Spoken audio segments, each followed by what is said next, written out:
नमस्कार मित्रों, पुनीस एस्ट्रोलॉजी हिंदी के इस वीडियो में आपका स्वागत है। आज अगर बात करें इस वीडियो में तो हम बात करेंगे शुक्र के ऐसे गोचर के बारे में जो थोड़ा सा गंभीर भी है और विचार करने का विषय भी है। हम शुक्र से क्या समझते हैं? हम शुक्र से समझते हैं भौतिक सुख सुविधा, संसाधनों को। हमारे जो सगे संबंधी हैं, हमारे परिजन, उनके साथ कैसे रिश्ते बनते हैं, विवाह में कैसे रिश्ते बनते हैं, प्रेम संबंधों के बारे में हम समझते हैं शुक्र से, विवाह के बारे में समझते हैं शुक्र से। इसलिए कहते हैं किसी जातक की कुंडली में अगर शुक्र की उपस्थिति अगर खराब हो जाती है तो वहाँ पे अवश्य ही हमें विवाह संबंधी क्षेत्र में दिक्कत दिखती है, कठिनाई दिखती है, विवाह में विलंब दिखता है, आपसी सामंजस्य नहीं बैठ पाता, मतभेद होते हैं।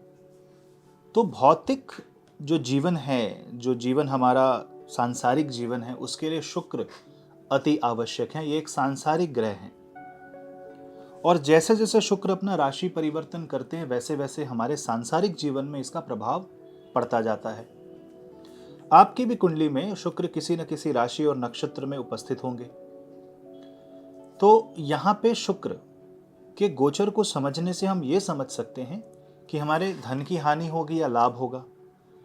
शुक्र की गति चंद्रमा से किस तरह से अपने आप को स्थापित करती है और उससे हमारे मन पे क्या प्रभाव पड़ता है, वो भी हम इस वीडियो में समझेंगे। शुक्र के कारण धन या ईर्ष्या, धन का लोभ या ईर्ष्या ये भी उत्पन्न हो सकती है और जिसकी वजह से हम अपराध कर बैठते हैं, अपने आप से झूठ बोलते हैं और कई बार हम अपमान कर बैठते हैं। शुक्र यहाँ पे माँ भगवती का भी, माँ माता लक्ष्मी का भी एक चिन्ह रूप में आते हैं। यानी कि अगर जिसका कुंडली में शुक्र की उपस्थिति अच्छी होती है उन पे माँ लक्ष्मी की सदैव कृपा बनी रहती है। और जब भी शुक्र किसी अच्छी राशि के, उच्च की राशि से गोचर करते हुए आगे बढ़ते हैं, अवश्य शुक्र में एक बड़ा परिवर्तन आता है। और ऐसा ही एक बहुत बड़ा परिवर्तन तब आता है जब शुक्र वृश्चिक राशि को त्याग करके धनु राशि में प्रवेश करते हैं। आइए इसके बारे में बात करते हैं। शुक्र एक सौम्य ग्रह है, एक जल तत्व और स्त्री तत्व के ग्रह हैं। शुक्र जब भी धनु राशि में प्रवेश करते हैं उनको जल तत्व की राशि वृश्चिक राशि से निकलना पड़ता है और इमोशंस को त्याग करके, रिस्पॉन्सिबिलिटीज को पूरा करके एक सैक्रिफाइस के नेचर में, एक त्याग की भावना में ओतप्रोत होकर आगे बढ़ना होता है। क्योंकि जैसे ही शुक्र धनु राशि में प्रवेश करते हैं उनका अग्नि तत्व से सामना होता है, जिसकी वजह से आपकी कड़ी परीक्षा ली जाती है। ये परीक्षा भौतिक रूप से होती है, आध्यात्मिक रूप से परीक्षा बाद में आएगी, लेकिन शुक्र चूंकि भौतिक ग्रह हैं तो यहाँ पे ऐसा हो सकता है कि सडनली आपको लोभ हो, आपको सक्सेस, जो आपको पसंद है उसी चीज में सक्सेस दिखेगी, पर उस सक्सेस के लिए आपको क्या चुकाना पड़ेगा यह समझना अति आवश्यक है। आपको अगर कोई सफलता मिलती है और उस सफलता के पीछे अगर आप अपनी सेहत की हानि करते हो, सेहत का बलिदान दे देते हो, तो ये किसी भी रूप से उचित माना नहीं जाएगा। अगर आपकी सफलता के पीछे आपके परिजन दुखी होते हैं, आप किसी को अहित करते हो, तो वो भी एक धर्म सम्मत कार्य नहीं कहा जाएगा। यही बात को समझाने का प्रयास शुक्र देव करते हैं जब वो धनु राशि में प्रवेश करते हैं। धनु राशि बृहस्पति देव की प्रथम राशि है, दूसरी राशि मीन राशि जिसमें शुक्र उच्च के होते हैं। तो जब शुक्र धनु राशि में प्रवेश करेंगे तो स्वतः ही अपने आप को बदलेंगे और आपके जीवन में पहले कुछ दिन कठिनाई आ सकती है,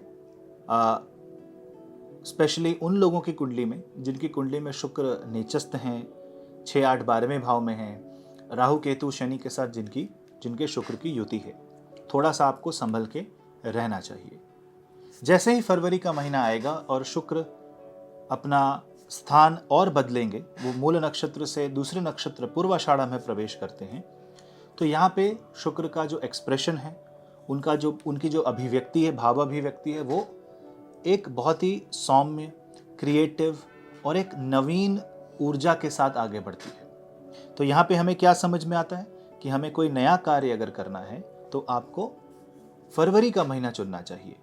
आपकी कुंडली अवश्य इस पे ज़्यादा विचार करना होगा, लेकिन ग्रह गोचर को अगर हम जनरल तरीके से देखें तो ये दिखता है कि शुक्र फरवरी के पहले 10-12 दिन काफ़ी अच्छा प्रभाव देंगे और नए मित्र बनेंगे, नए आयाम खुलेंगे, नए बिजनेस के अपॉर्चुनिटीज़ बनने वाली है।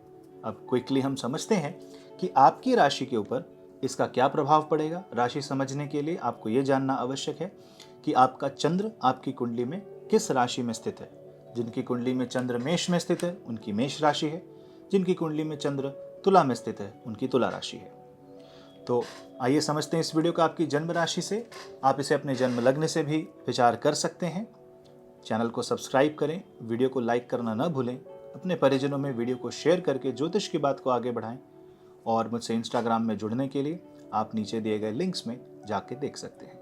शुरू करते हैं चंद्र कुंडली आधारित ग्रह गोचर स्थिति। मेष राशि वाले जातक अपने शुक्र को नवम भाव में पाएंगे।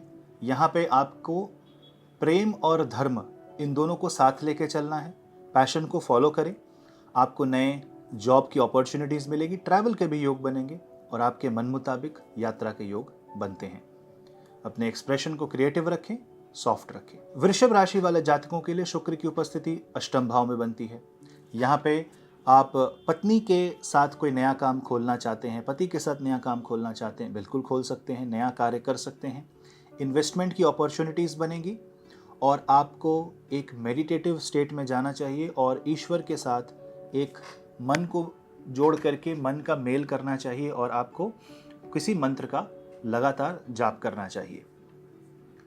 यहाँ पे अगर आपको किसी बात का भय है तो वो भय दूर होगा।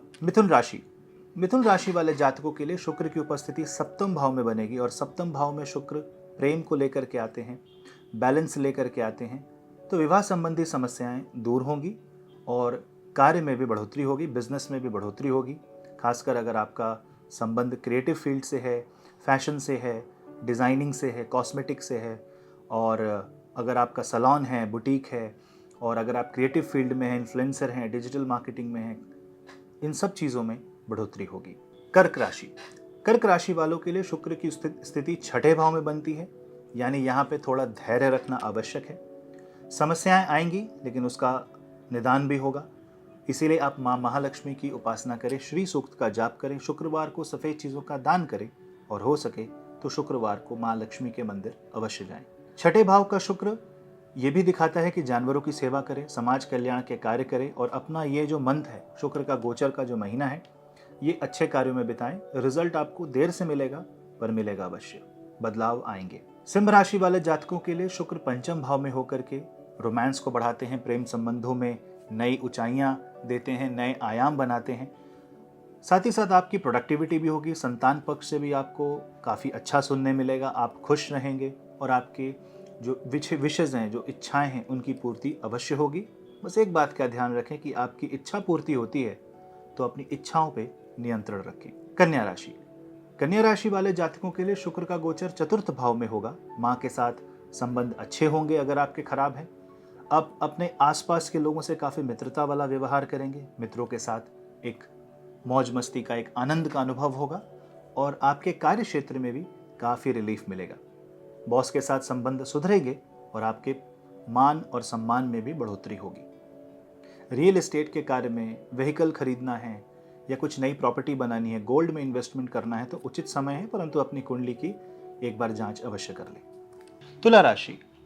तुला राशि वाले जातकों के लिए शुक्र का गोचर तृतीय भाव में होगा, जिसका मतलब यह है कि आपकी क्रिएटिविटी बढ़ेगी, आपके एक्सप्रेशन में बढ़ोतरी होगी, एक फाइन ट्यूनिंग होगी, रिफाइनमेंट होगी यहाँ पे। तो यहाँ पे आपको आपके एक्सप्रेशन को यूज़ करके लोगों को प्रोत्साहित करना चाहिए। जो व्यक्ति जिनका प्रोफेशन ही बोलने का है या कंसल्टेशन का है, उनके लिए बहुत अच्छा समय है। अगर आपकी छोटी छोटी यात्राएं हो सकती हैं, आप छोटे लेजर ट्रिप कर सकते हो, भाइयों बहनों के साथ संबंधों में सुधार होगा और परिजनों के साथ भी एक खुशनुमा, एक हैप्पी माहौल बनेगा, विच इज़ वेरी गुड। और शुक्र जब लग्नेश होकर के तृतीय भाव में जाते हैं तो ये ज़रूर कहते हैं कि आपको अपने ऊपर काफ़ी काम करना है, यानी कि अगर आपको एक पर्सनैलिटी चेंज करना है तो उसके लिए बहुत अच्छा समय है। ओवरऑल तुला राशि वाले जातकों के लिए ये अति उत्तम समय है, लेकिन बस हाँ, स्ट्रगल ना करें, जेलसी ना करें, अपने आप को किसी से कंपेयर ना करें। वृश्चिक राशि वाले जातकों के लिए शुक्र का जो गोचर है वो द्वितीय भाव में होगा। धन की वर्षा होगी, धन का विकास होगा, धन का सदुपयोग भी होगा। बस आपको ये देखना है कि आपको किसी से ईर्ष्या नहीं करनी और अनावश्यक धन का बोल सकते दुरुपयोग भी नहीं करना है, अनावश्यक खर्चे भी नहीं करने हैं, और परिवार में एक एक एक एक हैप्पी एटमॉस्फेयर बनाने की आपको कोशिश करनी है। द्वितीय भाव के शुक्र अगर आप ध्यान से देखें तो आपके नुकसान को एक प्रॉफिट में बदल सकते हैं, लाभ में बदल सकते हैं। विदेश से बहुत पैसा आ सकता है। जो व्यक्ति एक्सपोर्ट इंपोर्ट करते हैं उनके लिए काफ़ी अच्छा समय है। परिवार वालों से सपोर्ट मिल सकता है और इस वजह से आपके जीवन में एक फाइनेंशियल सिक्योरिटी, एक मेंटल पीस और एक सिक्योरिटी की भावना आ सकती है। काफी अच्छा समय है वृश्चिक राशि वालों के लिए। धनु राशि वाले जातकों के लगन में शुक्र का गोचर होने का मतलब है कि आपके पर्सनालिटी में एक निखार आएगा, आपका ऑरा शाइन करेगा और लोग आपके व्यक्तित्व को काफी एक आप बोल सकते हो कि एक प्रेज करेंगे। आपके व्यक्तित्व से बहुत सारे लोग इंप्रेस होंगे। और जो व्यक्ति मीडिया लाइन में हैं, जो व्यक्ति एक्टिंग फील्ड में हैं, जिनका मॉडलिंग करते हैं, जो फैशन में हैं, जो डिजाइनिंग में हैं, उनके लिए तो अति उत्तम समय है। लेकिन ये एक और बात कहता है कि आपकी जो इच्छाएं वो तो पूरी होंगी, लेकिन आपको स्वयं में बदलाव लाना पड़ेगा। ये शुक्र आपके जीवन में माँ लक्ष्मी की कृपा लेकर के आते हैं, तो आप महालक्ष्मी स्तोत्र, अष्टलक्ष्मी स्तोत्र का जाप करें। विवाह संबंधी चीज़ों में भी काफ़ी सुधार होगा और पति पत्नी के दाम्पत्य जीवन को ये सुखी बनाएगा। मकर राशि वाले जातकों के लिए शुक्र स्वाभाविक रूप से 12वें भाव में गोचर करेंगे, यानी इनका जो नेचर है वो खर्चे वाला होगा। तो यहाँ पे आपके अनावश्यक खर्चे हो सकते हैं, पर करियर रिलेटेड विदेश यात्रा भी हो सकती है। Expense which will bring investment, ऐसा भी हो सकता है। तो इसे हम पूरी तरीके से नेगेटिव नहीं कह सकते। इसके साथ साथ अगर आप ध्यान से देखें तो बच्चों की पढ़ाई के प्रति भी खर्चा हो सकता है, और ये खर्चा बेकार का खर्च नहीं है। समटाइम्स जो एक्सपेंसेस होते हैं वो ज़रूरी होते हैं, आवश्यक होते हैं, उसको आप हमेशा उस हिसाब से तौलें। क्योंकि जो व्यक्ति पैसे को बहुत ज़्यादा पकड़ के रखता है, कहते हैं ना दांतों के बीच दबा के रखता है, उन्हें कष्ट होगा अगर आप ऐसा करते हैं तो। दान अवश्य करें। कुंभ राशि वाले जातकों के लिए शुक्र का गोचर एकादश भाव में होगा। यह संपूर्ण लाभ देने वाला गोचर है। नवम भाव का स्वामी एकादश भाव में जाने का मतलब है नेटवर्क सर्कल बढ़ेगा, दोस्तों मित्रों से और आपके कॉन्टैक्ट से आपको सहायता प्राप्त होगी। ट्रैवलिंग के योग बनेंगे और ट्रैवलिंग से इनकम के योग बनेंगे। व्लॉगर्स को काफ़ी फायदा होगा, ट्रैवल एजेंट्स को काफ़ी फायदा होगा। जो व्यक्ति वेडिंग कवर करते हैं, जो व्यक्ति फोटोग्राफी वीडियोग्राफी करते हैं, उन्हें बहुत फायदा होगा। 11th हाउस का वीनस ओवरऑल एक लाभ देने वाला शुक्र होता है, और शुक्र तो आपके लिए योगकारी ग्रह हो जाते हैं, तो डेफिनेटली इससे आपकी जो विशेज़ हैं वो पूरी होंगी। इसीलिए आप इस वक्त, जिसको हम कहते हैं ना पावर ऑफ मैनिफेस्टेशन, वो आ सकती है। तो आप मैनिफेस्ट करें कि आपका जीवन अच्छा हो रहा है, आपके जीवन में धन आ रहा है, आपके जीवन में सुख शांति और समृद्धि आ रही है। भगवान गणेश और माता लक्ष्मी की उपासना करें। मीन राशि वाले जातकों के लिए शुक्र दशम भाव में होकर के कर्म क्षेत्र में बहुत नए आयाम खोल रहे हैं और आपको एक सुख की भावना प्रदान कर रहे हैं। मतलब आप जो कार्य कर रहे हैं उससे आप संतुष्ट होंगे, उससे आप खुश होंगे, उससे आपको काफ़ी मन लगेगा आपका उस कार्य को करने में। मतलब चीज़ें आपके हिसाब से हो रही हैं और होने वाली हैं। तो करियर रिलेटेड टेंशन है तो उसे दूर कर दें। पिता के साथ संबंधों में सुधार होगा और आपके मान सम्मान में भी काफ़ी बढ़ोतरी होगी। शुक्र दशम भाव में ये दिखा रहे हैं कि आप जेलसी से अगर आप या किसी से कंपेयर करके यश प्राप्ति करने की कोशिश करेंगे तो यहाँ पे पतन होने की संभावना है। इसीलिए यहाँ पे आपको अगर उठना है तो खुद भी उठना है और दूसरों को साथ लेकर के उठना, एक सामाजिक भावना, एक वसुधैव कुटुंबकम की भावना के साथ आगे बढ़ें। बृहस्पति देव की दृष्टि शुक्र पे पड़ रही है तो अवश्य ही धन प्राप्ति के नए योग बनते हैं। फाइनेंशियली ये बहुत अच्छा ट्रांजिट है।